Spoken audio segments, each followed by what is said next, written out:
tuve la alegría de poder conversar con mis amigos de Trevelin, que hacía bastante rato que no intercambiaba con ellos. Sí. Sí con el resto de las ciudades, bueno, y con Comodoro permanentemente desde hace 20 años, inclusive con los jubilados de Comodoro está planteada la inconstitucionalidad del anterior veto presidencial a la ley que hoy está en debate o que está nuevamente vetada.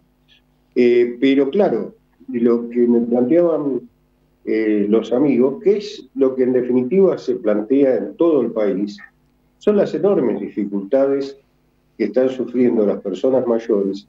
Cada uno en su comarca supone que es un problema inherente a su región, que está limitado a los desajustes que ahí existen. Sin embargo, y desgraciadamente, esto se repite en cada zona del país. Yo viajo a una o dos provincias y sobre todo a las ciudades, a los pueblos, Sí. y tenemos un macro problema no reconocido por los actores políticos en general. Ujú. Hace ya más de 3 años, yo presido la Sociedad Iberoamericana de Geriatría y Gerontología. A través de nuestro observatorio habíamos declarado la crisis humanitaria del sector y reclamábamos a las administraciones del país que contemplaran esto. Nosotros lo vemos en la asistencia directa, atendemos entre 200 a 400 casos por día, obviamente mayoritariamente de los grandes centros urbanos, porque es donde más población años hay, pero de la misma manera lo están padeciendo las ciudades más pequeñas y los pueblos. Ujú. Y esto tiene que ver con varios aspectos, obviamente uno el económico. Tenemos 5 millones de jubilados y pensionados que están cobrando alrededor de 380 y poco de mil pesos, son los de la mínima, y con eso no se puede vivir en ninguna parte del país. Claro. Obviamente mucho menos en la Patagonia, que es una zona de costos altos en la vida, y tampoco en las grandes ciudades, pero en ningún lado, ¿no? Y menos Ujú. lo pueden hacer el millón de personas con discapacidad que cobran pensiones no contributivas y a este momento que estamos hablando están percibiendo 30.000 pesos. Doctor, 330.000 pesos, ¿no? sí. Sí.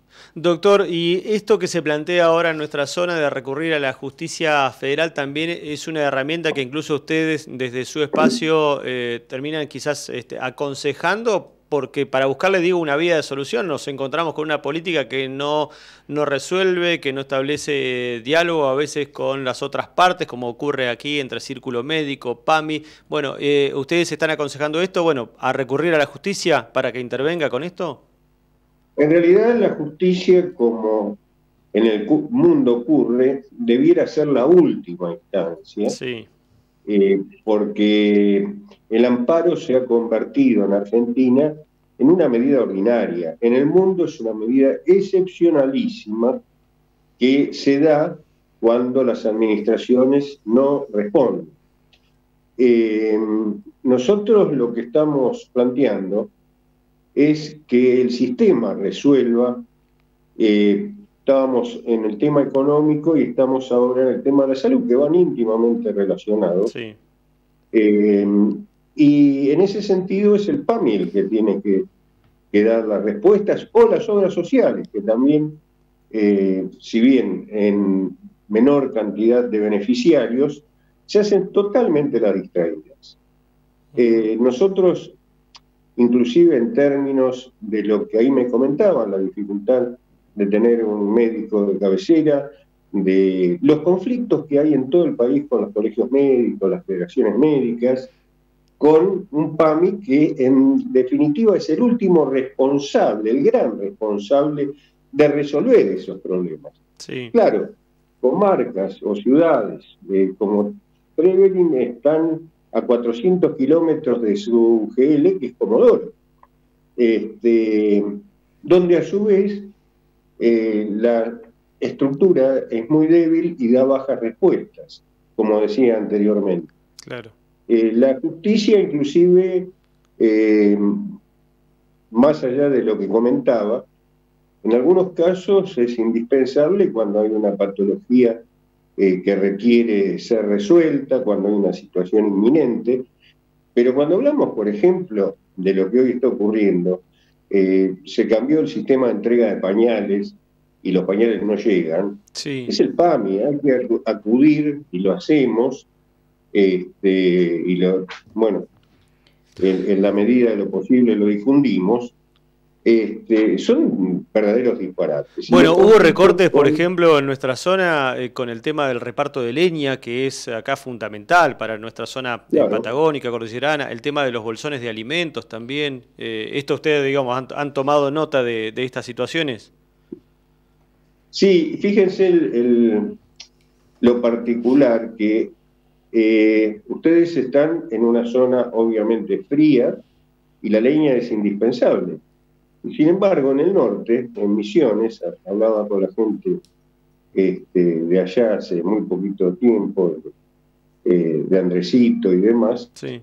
Y tienen el mismo problema, es decir, provisión de leña, donde sobran, tienen que ir a cortar leña ellos mismos para provisionar, porque no tienen en muchos casos otro tipo, no de calefacción, sino para poder cocinar, para poder desarrollar la vida diaria. Miren el disparate en que estamos viviendo, ¿no? Claro, claro. Yo creo y aspiro, nosotros lo que hemos sostenido en el Congreso de la Nación, fíjense que ahora estamos en un debate que va a ser olvidado rápidamente, desgraciadamente, sobre la pequeña modificación a la movilidad, sí. el reajuste del 7.2%, más la actualización del bono a 140.000 pesos.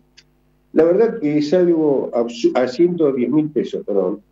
Estamos hablando de migajas para aquellos que no pueden comer. Claro. Pero aún así, el Ejecutivo se niega a darlas. Sí, sí. Y lo que estamos viendo es que el superávit fiscal se termina pagando, el festejado superávit fiscal, se termina pagando con la vida de las personas mayores, con los que trabajaron toda una vida, por otra parte. Claro, es concretamente esto, cuesta vida esto, se pierden vidas en esto. Estamos hablando con el doctor Eugenio Semino, defensor de la tercera edad. ¿Caro? Sí, doctor, preguntarle porque hacía mención a que la situación económica y que va ligada con la situación de la salud, lamentablemente lo que viene sucediendo este último tiempo, con situaciones diferentes pero muy similares a lo largo y a lo ancho de la República Argentina para nuestros jubilados. Un vademecum acotado y la medicación de alto costo que está costando llegar. ¿Es también la instancia de la justicia? ¿No han tenido respuesta frente a los planteos que se han hecho? No, las respuestas son amparos en casos individuales, pero por ejemplo el tema de lo que es la medicación, el medicamento viene aumentando a través de los años prácticamente el doble de la inflación. Claro. Vamos a ir a 2 años para irnos a tiempos cercanos, podríamos remontarnos, pero 2023 el reajuste de los jubilados con bono fue del 140%, sin bono el 110%. La inflación fue del 211% y los medicamentos aumentaron el 300%. ¿Qué pasó en el 2024? Y tomó otra administración, la actual. Tuvimos la inflación del 118%, jubilaciones con bono se reajustaron en el 105% y medicamentos aumentó el 200%. Entonces, ¿qué estamos viendo? El deterioro en la prestación y en la situación de los más vulnerables es cada vez mayor, porque la canasta del jubilado contiene y pone el acento en ciertos insumos, como los que estamos hablando, y de otros que no se habla, y que los políticos no tienen la más pálida idea que, por ejemplo, las personas mayores, yo lo soy, muchas necesitan usar protectores para incontinencias urinarias no patológicas, para desarrollar su vida normalmente, y ese tipo de insumos aumentaron aún más que la medicación, o que necesitan ciertos elementos o adherentes para poder comer, porque las dentaduras que hace el PAMI o que hacen otras obras sociales, en muchos casos son más para mirar televisión o comer yogur. Bueno, todos esos gastos, el jubilado, ¿cómo los afronta? Con lo que decíamos, con el ridículo haber que está teniendo, y que desgraciadamente va siendo transversal a las administraciones del país. La situación se agrava. El haber del jubilado viene cayendo en forma ininterrumpida en términos de su poder adquisitivo desde el 2013 hasta la fecha. Claro. Yo lo que... Sí, perdón. No, digo, es una situación estructural, tal cual, porque pensaba en esto. La primera reacción frente a todo esto es decir, bueno, pero los jubilados no están mal de ahora. La verdad que de todos modos eso es absolutamente insuficiente, digo, puede ser un análisis, pero como respuesta ante una cuestión, y vuelvo al principio de lo que decía usted, doctor Semino, me parece que esto ya no es una discusión económica, es una discusión humanitaria. Entonces, podemos hacer todo el análisis, establecer un año desde que empezó, como dice usted, la debacle en los ingresos, pero en definitiva tenemos hoy, en la actualidad, en el 2025, literalmente gente muriéndose de hambre. Exactamente, y tal cual lo señala. Yo a veces, y habitualmente me invitan al Congreso, a la Comisión de Salud, de Seguridad Social, a mí y otras personas que nos dedicamos a esto, y lo que vemos es que entre los actores políticos se echan la culpa unos entre otros. Sí. Y en realidad todos tienen parte de culpa, y en realidad de gastar su tiempo en eso, debieran estar sentados en una mesa para ver cómo resolver el problema. Hoy hay una emergencia, nosotros lo hemos planteado formalmente y lo venimos requiriendo permanentemente. Hay una emergencia respecto a esto que hablábamos.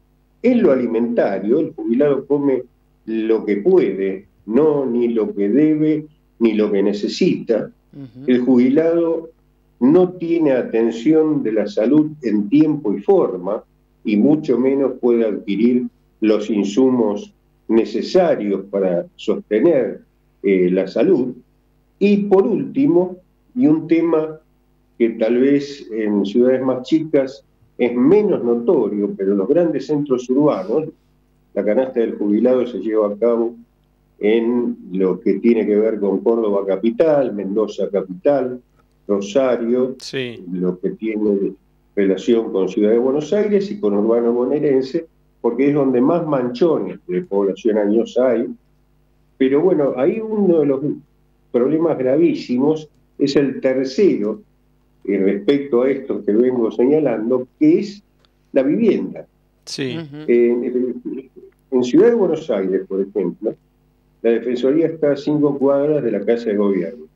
En esa zona, San Telmo, Montserrat, hay decenas y decenas de los viejos hoteles que quedaron deshabitados porque no pueden estar habilitados, y esos se han convertido en pensiones donde una posilga, una habitación con baño compartido, se está cobrando entre 200 y 250 mil pesos. Lo mismo pasa en Córdoba, en cualquiera de las ciudades que mencionaba. Sí. Eso son 3/4 partes de lo que cobra un jubilado, y en esas condiciones tiene que vivir alguien que trabajó toda una vida, que conformó una familia, que crió hijos en Argentina. Por eso nosotros llamamos e insistimos con el tema de la emergencia. Claro. Porque es muy probable, y perdona, te cierro la idea, es muy probable que el tema del veto, de esa pequeña modificación en el haber y demás, no se dé, porque el Ejecutivo, disparatadamente, a mi criterio, está decidido a no hacerlo. Y si se rechaza el veto, es muy probable que se judicialice. Claro. y que dentro de 2 semanas, que se está en proceso electoral, los jubilados vuelvan a ser olvidados. Por eso hablamos de la necesidad de decretar la emergencia en esos 3 grandes aspectos que señalaba anteriormente. Disculpa por interrumpir. No, no, está bien. Mientras usted lo mencionaba esto, digo, estábamos poniendo al aire justamente la canasta de un jubilado elaborada por la fundación que usted preside, Gerontovida, de 1.200.000 en números generales. Y hay un cuadro que impacta más allá de cada uno de los ítems, ¿sí?, que componen esta canasta. A la derecha hay un cuadrito que marca la diferencia, ¿sí?, en columnas, de una canasta básica a una jubilación mínima. No llega al tercio una jubilación mínima de una canasta básica. ¿Cómo hace una persona para subsistir, para sobrevivir, si ni siquiera llega a lo básico, a la línea de pobreza estamos hablando? La verdad que la distancia es enorme. Por eso le pregunto, por último, no le queremos sacar más tiempo, sabemos que tienen siempre días muy, muy complicados, con muchísimo trabajo, pero le voy a hacer una pregunta que es complicada, digo, porque seguramente puede llevar mucho tiempo de responder, pero ¿cómo se hace viable también el sistema previsional argentino? Porque habrá quienes digan, bueno, pero justamente estamos en una distancia enorme, a un jubilado hay que aumentarle 3 veces más para que lleguen, que sea a lo básico, pero eso no hace inviable también al sistema, digo, o cómo se lo hace viable. Mirá, es sencilla de responder, no tenemos sistema. Seguimos llamando inercialmente sistema previsional, la seguridad social es un concepto más amplio, a lo que ya no lo es. Los sistemas previsionales en el mundo, los que funcionan bien o más o menos, que tienen crisis o lo que fuere, la gran mayoría, el 90% de quienes están en el sistema, perciben un beneficio que está relacionado con su historia laboral. En Argentina esto no existe, esto era el mítico 82% móvil, que existió muy poquito tiempo. Hoy la tasa de sustitución, es decir, lo que un trabajador activo deja de cobrar al mes siguiente de jubilarse, es prácticamente la mitad o más de su sueldo, por lo cual estamos en la necesidad de formular un sistema. Claro. Y de fundamentalmente hablar del financiamiento del sistema. Ya esto que a veces escucho políticos diciendo tantos activos por cada pasivo, la ley bismarquiana no existe en el mundo y mucho menos en Argentina, donde tenemos más de la mitad del trabajo en el mundo no registrado, es decir, más del trabajo de la mitad en negro, y que no hay aportes fiscales genuinos al sistema. Fíjense que el impuesto que más plata pone al sistema es el IVA, el más injusto, y que nadie habla de cómo se financia en el mundo este tipo de sistemas. Los nórdicos ya empezaron hace mucho, después los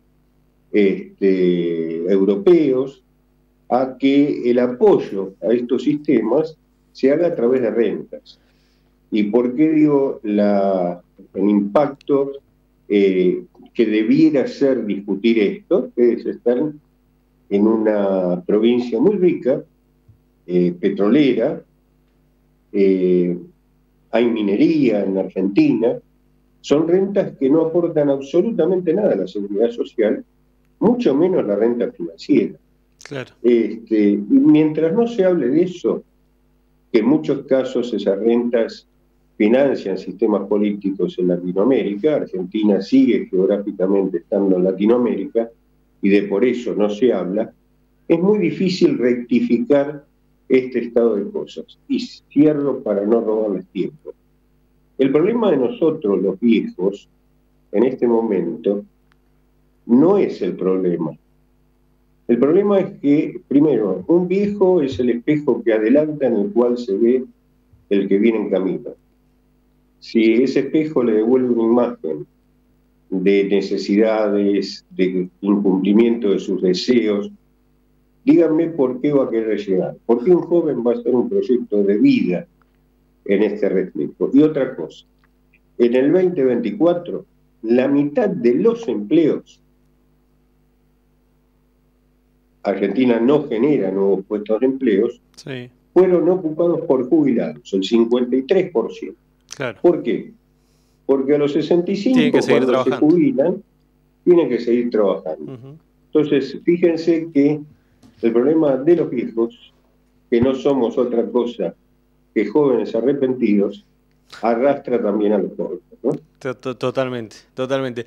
Doctor Sabino, muy claro, la verdad que ha sido un gusto hablar con usted. Imagino que también para la gente que nos escucha a diario, muchos de Trevelin, de Esquel, claro está, afiliados a la obra social, jubilados, también lo han escuchado con mucha atención, así que le agradecemos el tiempo. Si quiere, bueno, enviarles un saludo, como dice usted, hacía tiempo que no tenía contacto con ellos, lo tuvo en estas últimas semanas. Usted en su momento también ha tenido reconocimientos de nuestra querida Universidad Nacional de la Patagonia, así entre otras cosas, así que tiene ese vínculo. Si quiere enviarles un saludo de aquí, le dejamos este cierre. Un abrazo enorme, un abrazo enorme. Estoy en Trevelin, desde que hacían un programa, los jubilados, los transfogoneros, me están debiendo todavía un cordero al palo. No, entonces, urgente, ya pasamos el dato. Y en Comodoro hace 20 años que se instaló por el licenciado Rivas en la Universidad de San Juan Bosco la cátedra de adulto mayor.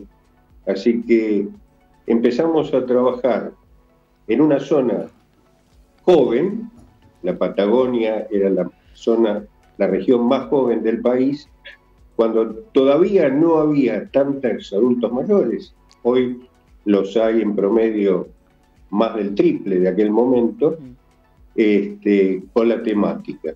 Así que como pioneros espero que se reviertan, que se comprendan esto, que inclusive la autoridad, el gobernador que trabajó en PAMI, lo he conocido en esa función, tienen la permeabilidad de entender todo esto que estamos hablando y entre todos hay que tratar de resolver. Muy bien, muy amable y bueno, ya se organizará algo seguramente, así que nos encontraremos personalmente aquí asado de por medio. Y volvino. Muy bien, ahí está, perfecto. Gracias, doctor Sabino, muy amable. A ustedes.